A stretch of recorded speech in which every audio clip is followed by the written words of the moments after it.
Hey guys, this is Izzy. Wagwan, this is your girl, Big Mish. And today we have Jamaican-born, Canadian-living Natosh Renee with us. How are you, Natosh? How are you today? I'm good. I'm tanning on my was it 10 a.m. Doug said? Oh, is that what Doug Ford? Quoted by Doug Ford. When did you come here? Because I know you said you were Jamaican-born. I actually came to Canada when I was 6 months, so I was a newborn. Oh. I'm pretty much Canadian when you think about it. But my family, I think, even though people may not be born in Jamaica, if you have Caribbean parents, you're born in Jamaica because the household, they run it like a Jamaican household. The things you eat, the way you're raised, the rules you have. Yeah, the culture is reflected back in the home. Yeah. So you're basically reflected as a Jamaican as well. There you go. So I still consider myself the same, and I have the dual citizenship. So it's like, Now that we're actually speaking about the Caribbean versus Canada, it just makes sense to go right into the trending topic that we found online. So I'm pretty sure you have been seeing, you have been seeing the Prime Minister talking about restrictions for flights, especially in Mexico and the Caribbean. Now, we've also done some research on that, and we noticed that, the government has decided to cancel all flights until April 30th. Canada is also making it mandatory for international travelers to quarantine in a hotel at their own cost. So basically you have to pay, and it has to be approved by the government in order to stay in that specific hotel. So we just wanted to know your input on that. So there is some form of restriction, and as of January 31st, 2021, we are unable to travel. There is some form of restriction. You cannot go to Mexico or the Caribbean. So you can't go for a little relaxation. You can't visit a family member there. So I wanted to know how exactly you feel about that. What's your input? Or what's your intake?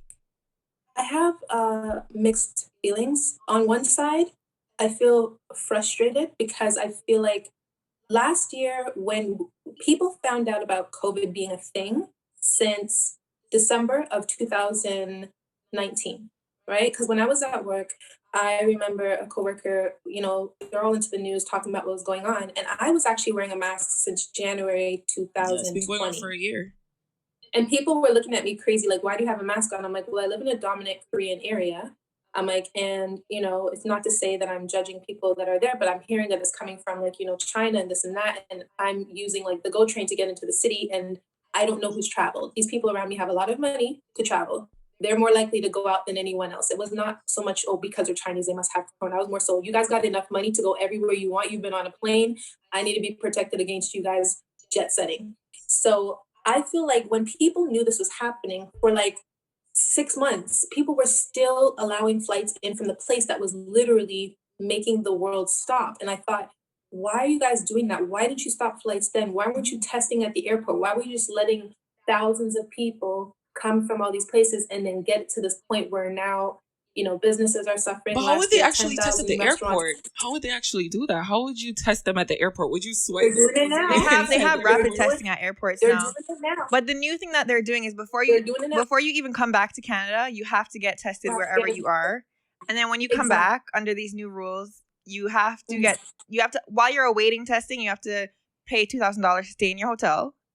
Yeah. And for me, my question was, which hotel costs $2,000 for 3 days? And why is it that it has to be approved by the government? The government has to have a say in which hotel you stay in. Because it's a quarantine facility at that point. It's not like a hotel. It's like you have to stay there to quarantine. Yeah.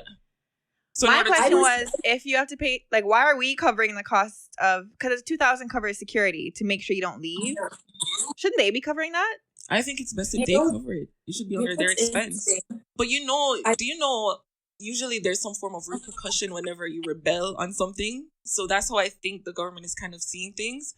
That's just an assumption in my eyes. Say, for example, if you decide to fly out during these times, it's like they're saying, okay, if you're coming back, it's under you. You're going to pay for everything. But just based on the experience and just based on conversations that I've had with persons, I would say it's not the best idea to travel. I get that it's very tempting. Just as an individual living in Canada, I can tell you it's very tempting. I really want to leave. I want to go for relaxation, just stay away from all of this. But it's just not beneficial from both parties. So say, for example, just my conversation that I've had with persons in the Caribbean, I can more speak on the Jamaican side because I understand that their source of income, it comes from tourism and also from parties. So they are benefiting from persons flying in. However, they have to deal with the repercussions of actually dealing with persons who may have COVID and it might be, you know, contracted. So, you know, persons might end up with COVID and then it's going to affect the whole country. Last time I went somewhere was last year in June. I did skip out during a time, but it was family related. I had to go deal with something in the States and I came back. I was low. I didn't post no pictures. I didn't even go outside where I went. It was literally just dealing with my family and coming right back home. And when I came home, I was on 2-week quarantine. And when I tell you, these people call me every day, every 2 days. What was it like being under quarantine? When they're calling, what exactly is the conversation? Okay, that's what made me never travel again. Because I was like, I literally felt like I was losing my mind by day 12. The first 2 days, I'm like, oh, this is soft. I'm in the house all the time after. But when you realize you can't even go to the grocery store, you can't even step in front of your condo to get some air, like that for me was like crazy. Am I the only one who even fears coughing in this generation? Oh yeah, you now? can't cough in public. Even when you cough you in can't public. cough. I'll hold it in. People are looking at you like, no, girl, what are you doing? I'll be in public and like you feel a tickle in the back of your throat. You're like, oh, hold that. And you're like, hold it. I let it out. I let it out in like little bursts. Like little it's funny because I do that. You have to let it out like a little bit just to get rid of that scratching feeling in the back of your throat. Yeah, but you know what my thing is? I'm just wondering, like, how come the government is restricting flights to, they call it the sun destinations, but not Miami? Because I think this has to do with spring break. Weird. I would say America's wilding. Like, Atlanta and Texas is doing whatever they want. That's what I'm saying. And it's actually making me a little upset because I'm like, how come there's no rules over there? Like, is it like a whole different country in those states? So, like, I know they're confused. Yeah, so my thing is, the COVID rates in, like, the Caribbean, it's there. COVID is there, but it's not as bad as the States. So by Canada restricting flights from those sun countries, now we're all, if people want to travel for a spring break, they're going to travel. They're going to go to where it's open, which is the States. They definitely who have a higher COVID rate. So like this makes no sense to me. I think the UK is open as well. I think they restricted flights. I think they restricted flights just because of the new variant, which I think the vaccine is less effective against. Less effective. You know, I just think right now it's a time to save money. Just give it, like, my thing is this. I know that this is something I feel they should have done last year, so we could have, I feel like summer shouldn't have opened up last year. If I'm going to keep it real, even though I'm a summer baby, I know I wasn't going to enjoy it, but I was thinking we were going to just keep this lockdown thing going until like the winter and then be free up in 2021. But instead, they opened it up because of the economy, because of the money they wanted to make, because they thought, oh, it's warm outside, we can go outside. But I really honestly feel like if we would have just stuck it out like the other places in Europe that did it, and then now they're all good, we would have been farther along in healing the country. But instead, they opened up, close, open up, close. Okay, now we're doing malls, but we're just doing this. Like, there was too much going on. I don't think the planning it doesn't make sense to me because the way the way it's spreading in Ontario, it's not even from people who are returning from travel. It's like community transmission. It's spreading through the community. Local. So it's like, first of all, what's restricting flights going to do? Except prevent people from seeing their family. Like, I think this has a negative impact on immigrants. Yeah. Right? We're Jamaican. We have family in Jamaica. Now we can't see them. And we all know Canada is almost like a melting pot. Yeah, so we have a lot of immigrants. So now at a different country. So now everyone has to wait for a long time. But it's like, so they're preventing us, which I kind of get. But at the same time, like, what are we doing about local transmission? Like, I think we started way too late when it came to the lockdowns and stuff. We started way too late. Like, you had LCBO open the whole time. The fuck do we need alcohol? And the lines were long. Those lines. I went to LCBO not too long ago. I think it was New Year's. The lines wrapped around the entire building. There was no spaces between the people. So I'm like, and everyone was waiting patiently.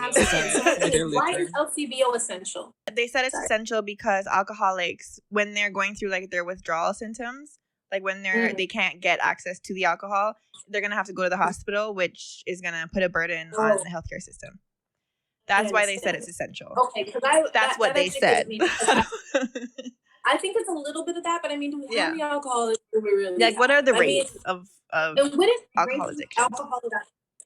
At a higher rate during this time, wouldn't that maybe increase their health risks and things? Because, I mean, you're drinking, you're not going to the hospital, you're drinking every single day, and people are getting depressed for real. And the alcohol was numbing for them, right? So it's a lot.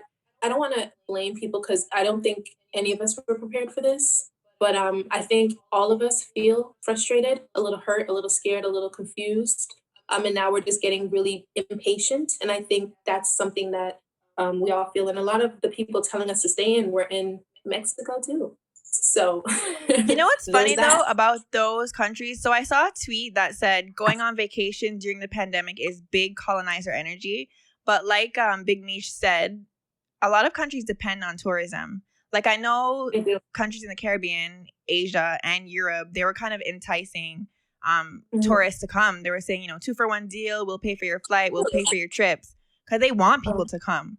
So it's kind of like there's no government, there's no alignment between the global governments. Like, can you rob them? I know, that's what I'm saying. It's a huge amount of money coming into those That's what I'm saying. So countries. some countries are saying don't travel, and then some countries are saying please come, like we need your money.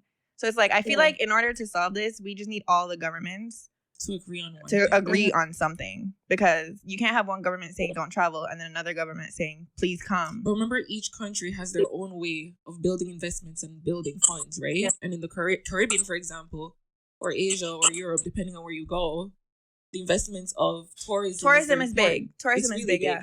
So you can actually build a lot of money in those countries versus Canada. I get that, tourism is not that big. But my thing is like you can find other ways of building their money. But like let's say Canada doesn't want people to travel, and then people are online, they're home, they're seeing these ads saying 2-for-1 deal, we'll pay for half your trip, blah blah blah.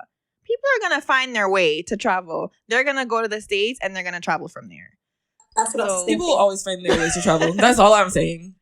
And I just can't wait until all of this is over so we can go to the clubs, have some fun, have some of the drinks, dress up, see our sneaky links. Now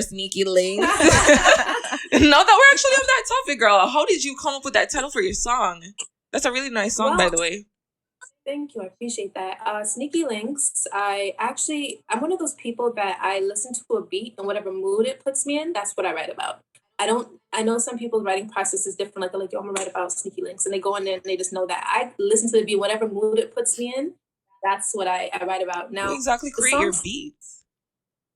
I actually find them mostly from producers that advertise online. So there's BeatStar as well as YouTube, and I just go through the producers that I like the most. They have like hundreds of beats, and they make new beats almost daily. Has anyone ever sent you a beat exclusively for you to jump on? Yes. Did you like definitely. It? Did you like the beat? Like, almost every. Do you want to give them a shout out? Sometimes I do. Sometimes. Do you want to give them a shout out? Not. I mean, there's Why Not. I've known him for years. He sent me good. His name is Why Not. Okay. Just in case. Yeah, Why Not? He sent me. His stuff is amazing. I would say my management. Right now I'm independent, but he's still like my acting manager, I would say. He sends me beats too that are pretty good as well. But he sends me like a whole track dump, and I just kind of go through them. But I like to kind of pick my own. I think sometimes I don't always know what I'm looking for, but if I listen to enough, I'll find it. Are there any producers that you have your eye on that you would love to work with? Definitely our Canadian boy Wenda. I think he's a very humble person. And he's really talented at what he does. He gives so much back to the city. He's always trying to put people on, help people out, and giving information. So just his vibe alone is something that makes me want to work with him. He's very talented as well. Very, very talented. Yeah, like, and I like that, because I think sometimes when people become successful, sometimes they become a little bit arrogant. He's always been so approachable, so kind. And I think when it comes to, at least for me, working with someone, I look at personality over talent. And if you're a really good person to work with, the energy is so important in a studio. You need to be with someone who gives that like loving energy, that positive energy, that perfectionist energy, and it really can make a song so much better. So it's funny you say that, because I was watching an interview with Shaggy. You know who Shaggy is, right? You all know. Yeah, okay. I love how you answered so rude.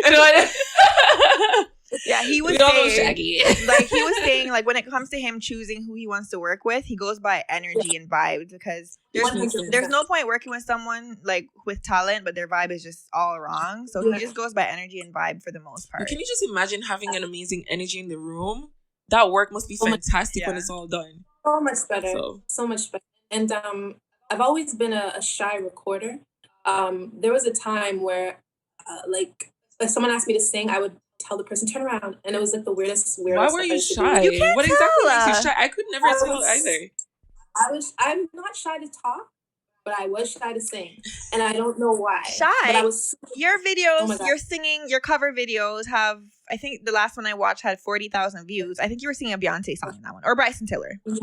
It's easy to do YouTube because I'm singing to a camera, and I just close my eyes and upload it. But when it's like in front of somebody, it's like different because. What makes you feel shy whenever you're singing? I don't know. It's because it's so intimate.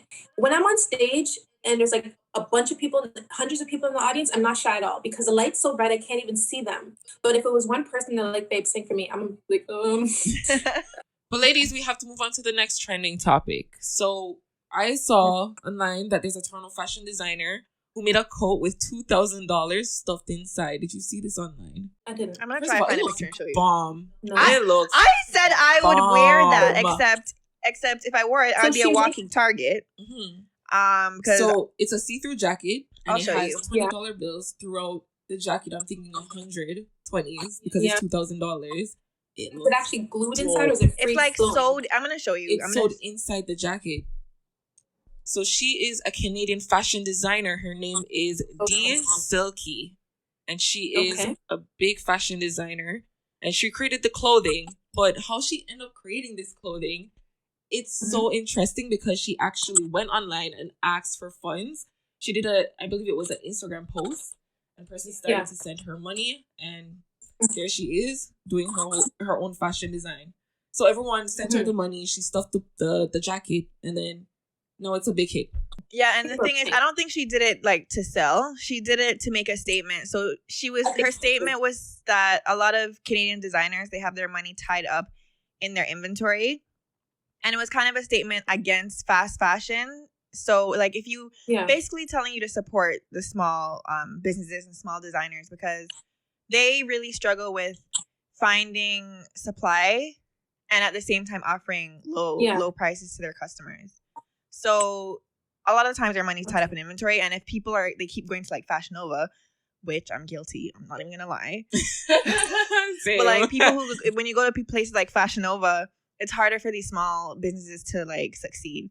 So, and it's funny that I should be making an effort to support these businesses because we had our small clothing business over. Was it 2 summers ago? It was 2 summers ago. 2 summers ago. And so we know the problem of finding a supply that will give you a certain amount for a certain price. Like it's a lot of effort. So yeah, she did this to kind of say, support small designers. I just like that everyone was supporting her. I would wear I would love to wear the jacket. You could never walk outside in Toronto with that jacket.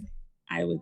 I probably wouldn't. I don't even like wear things that say the label all over it. I usually like things that are a bit more conservative. So I probably would not see myself wearing something that actually has money during a time when people are struggling to even make money. I personally would not wear a jacket that had money inside. Would I support her business? Absolutely. So I know she wants an A-list celebrity to wear the jacket, and then she wants to put it in a museum. Which celebrity do you think should wear it? A-list? Yeah.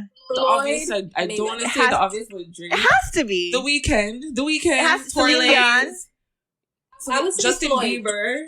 Yes, could wear that. You said Tory. Yeah, Tory Lanez. Okay, what colors now? What colors do you see like Drake getting? Because if you think of money, she has the green $20. I think Drake would look good in the $50, like the red, pink. Yeah, and so if you look at the jacket, it's kind of clear and see-through. I can see the see-through in a red tone color too. With the $50 bills with the 50 under in there. That would be or like the browns, hundreds. We're giving her ideas. I would say a celebrity I would see in that would be Floyd Mayweather because he's so yes. Yeah, I could see him being a person that would love to wear. Yes. Anyone who puts money in their name or money bags, anybody who's just focused on showing their wealth, I think that they would be. It would make sense for their brand. I can see them in the brown one. So like if she stuffed it with $100 bills, I can see like Floyd in a brown jacket. Speaking of Drake and Tory, I know you said you wanted to collab with them. In one of your past interviews, you said you would love to collab with them. Is your answer still the same? Like if we were to ask you today? I still think both are really talented. Tory Lanez is a very, very, very talented rapper. I would say I wouldn't even just classify him as a rapper because he sings as well. And he writes and he arranges and he produces. So he's like a multi-talented person. And he's accomplished so much for someone coming from Canada. And I feel like our city, like you really have to go so much harder because we didn't really have that platform like people have in New York or Atlanta or Texas or LA. Like, you really have to go to those places, make the connection. So when I see someone from here doing well, I know that their hustle is just different. Which of your songs could you see Drake on? Sneaky Links, Forever. I can see Sneaky Links is I would say Sneaky Links for him, because he likes to talk about Sneaky Linking himself. And he's kind of low key too, so Sneaky Links would be perfect. Okay, so we're gonna move to the next topic. It is If We're Linking. So the If We're Linking segment, we talk about relationships. So I'm going to ask you a question, and we just need your input on that. Okay. So, give me a second. And then for the listeners who don't know what linking is, because we've been saying If We're Linking is a segment, but it's such a coincidence too. But nobody knows what that means. Yeah, and I feel like we just assume. My song for a second. Huh? I was like, when you said linking, I thought you were like just talking about sneaky links. So I was like, what? It actually goes right in, but like if linking, so in Jamaica, like when you're linking someone, are you sleeping with them or are you dating with them? It depends. It can be dating. I think no one really knows. Yeah, it depends. It's like a slang. So like you're linking someone, it's like so not just chilling with someone, but link, like you guys are linking. It's you guys are messing around. Yeah. I guess you can see that way. You're messing around. So my first question is going to be: a woman cheating once is the equivalent of a man cheating 137 times. What do you think about that statement? Oh, that's just stupidness. It doesn't make any sense.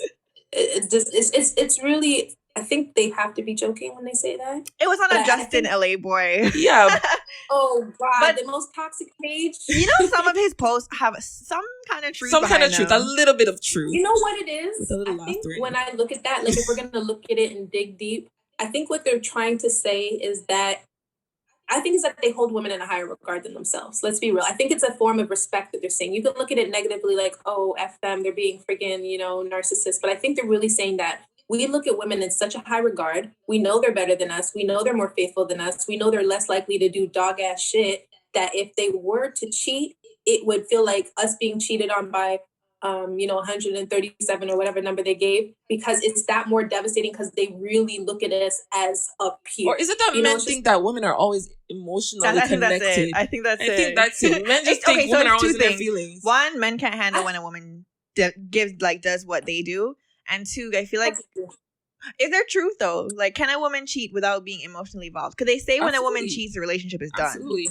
I will say it's a small percentage, but definitely a woman can do it. Yeah, they say when a woman cheats, the relationship is over. But when a man cheats, apparently the woman is supposed to forgive over and over again. So I think it really is case by case, because I've seen cases where a woman has cheated and a man has taken her back and actually loved her more. So there's that. Yeah, I think. And I've seen situations. Do tell. I think it's. No, it's not my own situation. Yeah. Oh, okay. I don't cheat. Yeah, no, I think the whole emotional thing, I think they're saying like when a woman cheats, it means she's no longer in love with the guy. Because the theory is like, if a woman is in love, they're saying if a woman is in love, she won't cheat. That's what I think that's what the quote is saying. So if a woman cheats, it's that much worse because it means she's over you. Meanwhile, men can just slip and fall into vagina. But is it that men think that women are trying to entertain men on a different level versus how they would entertain a woman? So when a woman is entertaining a man, it hurts because they say it's different just physical for them, where they think it's like emotional. They say women are emotional cheaters, men are just physical. And I just think, if I'm going to be real, I feel cheating, period, whether it's a man or woman, because I'm not going to say, I don't feel like I need to box and fight to say who should be able to cheat or who shouldn't. I think if you're going to be in a relationship as adults, be committed. If that is an exclusive situation, if you want to run the streets and just be casual, focus on your career and just keep it as a sexual, we chill, we don't, that's fine too. I think being honest in your communication is important. I think trying to be like who should cheat better, I don't even care about that. I feel like I like to be around people who are honest. Do you think that all women can handle that kind of truth? Men or women? Women. Do you think women can handle that kind of truth? I don't know if all women do it, because I'm also a big person on minding my business. So I don't even try to find out what other women are doing, because I feel that's not fair to get in a competition and weird stuff. But for me, I like to be honest, because transparency for me is important because it's one of my values, right? I like to be honest with people, because if you're not honest with me and I find out you have like a wife or someone comes to me as a woman, I'm gonna be real with you. I'm gonna feel embarrassed. I'm gonna be like, wow, like I didn't even want to be a side girl. I didn't even want to take someone's man. I don't like people's man. I don't want that. So I like to be honest with people. If I'm getting to know someone, I'll be honest. If I'm with someone, I'll be honest. I feel like I'm confused on what sneaky link means. I see it all the time, and I like the song, but it's like, what is a sneaky link? Is it someone you're not supposed to be seeing? Or is it... Why do you ask that? Because I think a lot of people, when they hear my song, they think I'm encouraging to hook up with someone's boyfriend. Yeah, what is or be with someone. Sneaky link has the definition for most people as being with someone you're not supposed to be with, or being with someone you don't want anyone to know that you're dating. The way I've written the song more so is I had a relationship in the past where I was showing it on social media. And I decided in myself, after ending that relationship, I didn't ever want to be on the internet with my relationship, because I feel like it just opens you to so much scrutiny, people asking questions that are kind of weird, like, why do you need to know that? And I also had to realize, hey, well, you put it out there, so they need the update. You're like their Netflix. Tell them where he is. Why'd you stop posting him? Where his pictures go? And I had to get out of my own ignorance and realize, well, they care because they've seen it, right? So sneaky link for me is about getting to know somebody, really enjoying their company, like just wanting to be with them without including the world around me at first. It's not to say this is my like firm belief on dating, to be sneaking around with people. Is more so to say, I'm dating somebody, I'm going to show you his wrist. You might see his ankle, but you're not going to see his face because I don't really know him all the way yet. So we're sneakily linking until I see that this person is someone I can bring out and say, hey, this is his face, this is him. Did any of y'all ladies know him? Is he yours? No? Okay, perfect. I'm not embarrassed. But in the beginning, the sneaky link for me is literally how I date. A lot of women go through that, though. A lot of women date guys, try to figure them out, and then when you feel locked in, that's where you kind of show his face. Really? I see the opposite. I see women showing off their boyfriends the first week. Yeah. I've seen women with I'm not even going to say a number because I don't want anyone to feel bad about how many boyfriends you have. That's fine. But it's like, why are you showing them off? If you know you have a history of breaking up with your boyfriends like a month in, why are you showing them off that quickly? Do not show him. Because now it's like, I don't even know. Hide him until everything I'm losing track. I don't know if you're showing. Yeah, I'm just losing track now. Just don't show it. In situations like that, if you're having a boyfriend probably every month, then take your time. Yeah, you don't need to show social media. You don't need to show who you're speaking to. You can have your 12 boyfriends. Just don't show them off. Yeah, I think some people just kind of like the attention as well. Like some people are really just in love with love. Yeah. And I think maybe some of the people who are maybe switching partners, I don't think anybody gets in with the intention to switch, unless they're just like I don't know what you call that. Serial dater or something. I don't know. But I think they all go in with the intention, especially if they're going to show it because they want it to last. And I also think it's kind of strong. Like you have to be a pretty strong personality and pretty confident to know you're being judged and to know that people are seeing your failures and you're not shy to show, yeah, this one ended too. I think that's kind of dope a little bit.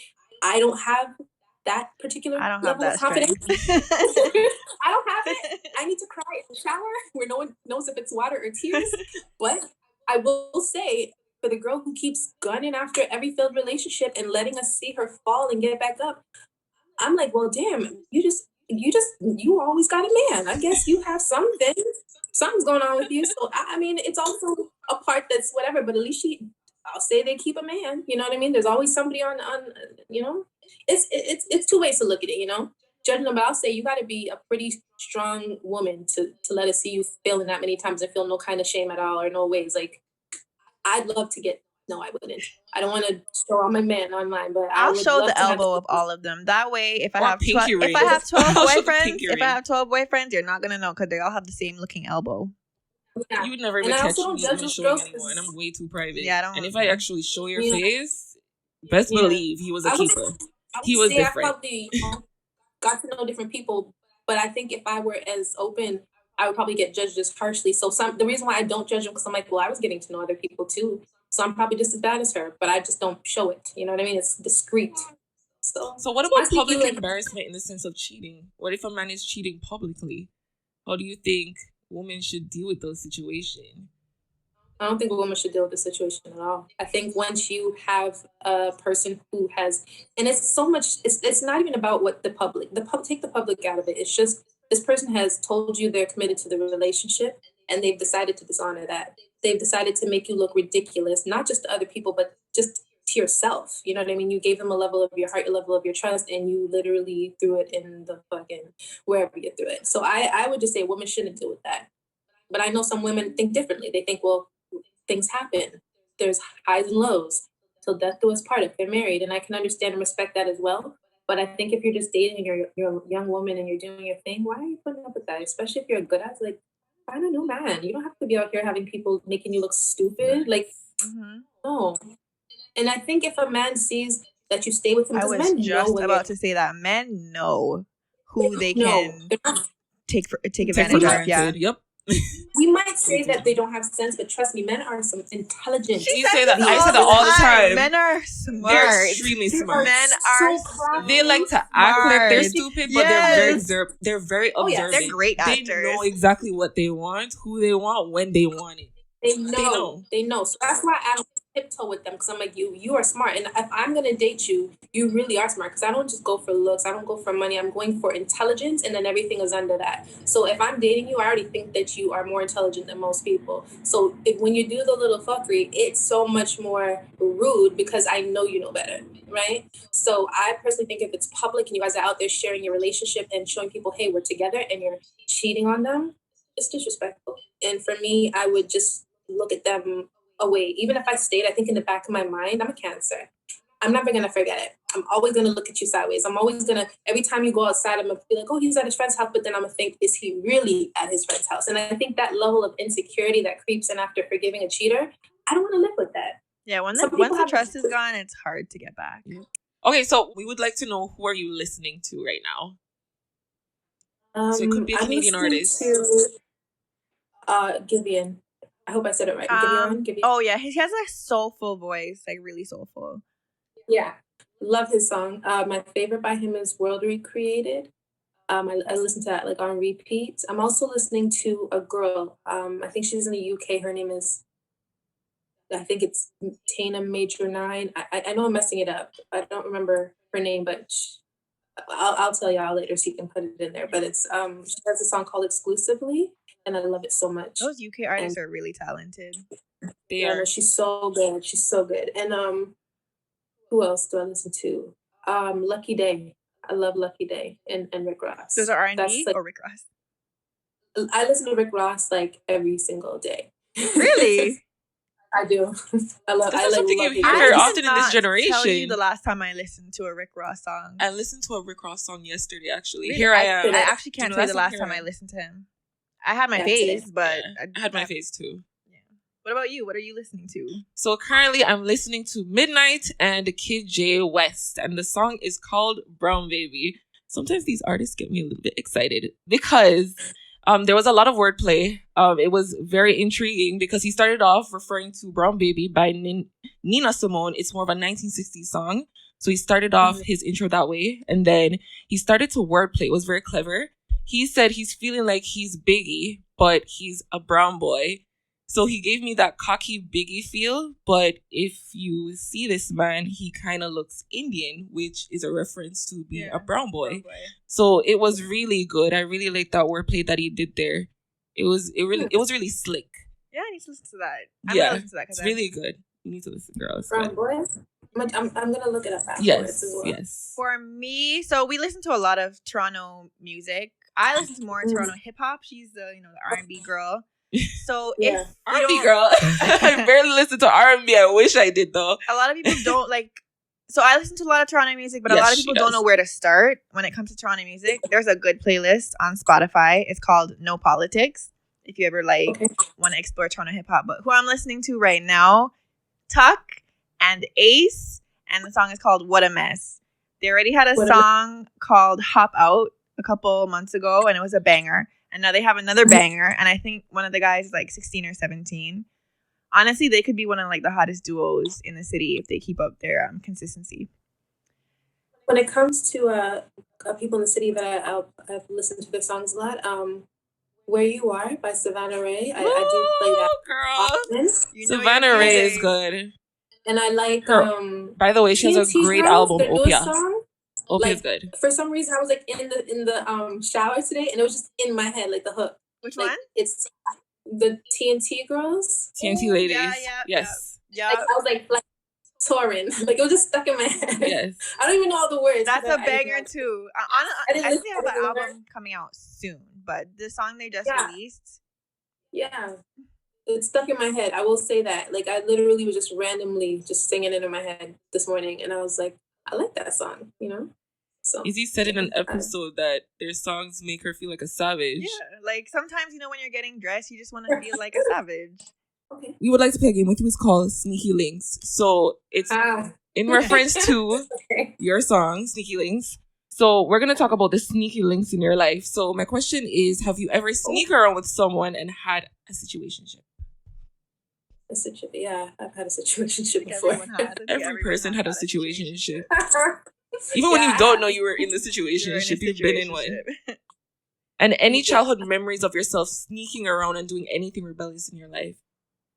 Oh yes, definitely. She said, "Oh yes." So quick too. Yes, I had like when you're a Jamaican child, you have to sneak. There's a lot of rules, right? So you get really good at sneaking. Like everything is a sneak. Sneaking chicken out the pot when they turn around. Like I've been sneaking all my life.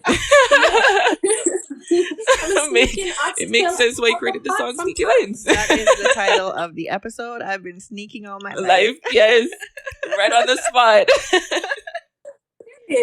No, but for real, like, yeah, definitely. Because I have all brothers and I'm the only girl. Matter of fact, it always shocks people, but my mother has 4 sons. My dad has 10. I have 14 brothers in total, and I'm the only girl child on both sides. Lucky. What? Lucky. Yeah, they were probably so strict. They were really strict with you, her. but you have so many siblings to look up to. That's true. Yeah. And so when you're the only girl, you have to sneak. Like everything you do, like I could never just have a boyfriend. I wasn't one of those girls who lost my virginity super early because like who? Like they're all my brothers. And they're all going to be afraid of you, afraid of your brothers too. Yeah. They don't want to talk to me, right? So it's just like you grow up with so many rules, so you do get good at like hiding stuff. Like even when sorry, my phone's on 20%. When I had my first boyfriend, I told my brother, and I was at my big age. I was like kind of like shaking when I spoke to him. Like I kind of to somebody. He's like, you don't have to like be scared to tell me. He's like, you can say you have a boyfriend. I'm like, can I? Like I thought it was a trick question. I thought it was a setup. So I'm like, no, I don't. He's like, listen. He's like, I know. He's like, mom told me you have a boyfriend. It's okay. And I'm like, okay, I kind of maybe there's someone that I'm getting to know. And he's like, that's fine. And then I was like, from there I was like less scared. But what about the friends? Have you ever had a sneaky friend? That's my first time ever hearing Izzy hiss her teeth. That one is interesting. Have you ever had a sneaky friend? Oh, a friend that's been sneaky? Yeah. Towards me? Absolutely. Yeah, I've had a sneaky friend. Yeah. Same. But jeez, you hiss your teeth heavy right here. I've never heard of what's funny. So I was watching you have a YouTube video called When Your Friends Are No Longer Your Friends, or When Your Friends Secretly Don't Like You. You have a video like that on YouTube, right? Yeah. I watched it has a lot of views. First of all, it has. Was it 100,000? A lot of persons relate to that. Is it 100,000 views or like getting up to 100,000? It has views. I was watching it like. I feel you, girl. Yes. Please. Yeah. Now I need to go watch it. Facts. Now I need to go watch it. It was all facts. So how do you know so much about that? Was it personal, or you just like you're just a smart woman and you just observe what's going on around you? I've always been the friend that I feel like, and it's crazy, like I'm one of those people that have dreams and they come true. So my friends kind of think I'm a little creepy, and I know Jamaican people are like, oh, I had a dream last night of fishing. It's not even that. Like I will have a dream, dead stamp of what happens. And then when it happens, people get uncomfortable around me. They're like, how the fuck did you dream that? And I'm like, I don't have the answers for you. So I've always been very good at reading people. Even when you say, have I ever had a sneaky friend? I've had a sneaky friend, but I knew what they were on. Like no one has ever really shocked me or did something that I didn't feel coming or see coming. Like I read energy very well. So the reason why I'm able to make a video like that is because I'm always a friend people come to, call in the middle of the night crying, men and women, married and single, asking my advice. How do I know so much? I mean, I think when you're young and you've been through so many different situations, some traumatic, some whatever, like you learn quickly. I think some of my life experiences have caused me to have to grow up a little faster than I wanted to. So speaking of emotion, is your next song going to be that kind of emotional vibe as well? And when's your next project coming out? Definitely, I'm going to be releasing something in February. The song that I'm working on is called Wasting My Time. And it is more of an emotional ballad, more so than the other ones I put out. The other songs I put out have been a little bit more sexy, a little bit more sultry. This is more like actually showing more of my emotions and my feelings, and the less like confident side of relationships. Because I think I want to. One of the things that are really important to me is I want to be more vulnerable in my music. I think even from my pictures, I always usually post very nice, dressed up pictures. I never really show myself like maybe without makeup or in really relaxed clothing or just what I'm feeling, like my lows. I want to get to a place where, especially through my music, where I'm more open because I'm not perfect. You know what I mean? Like I've definitely had some shitty relationships. I've cried, I've gone through stuff. And I feel like people will be able to relate to me more when they can see, oh man, me too. And I think I love the artists where I have the Me Too moments. So for sure, because it's hard for me maybe to talk about my feelings, I will admit that I don't do that well. But I think I could definitely sing about it. So I'm going to show that more because it feels like a safe space for me where, So tell the listeners where they can follow you so they can find out when your next project is coming out and when they can listen to your music. Well, following me on Instagram because that's where I'm most active, which is at Natosh, Natosh, Renee, Renee.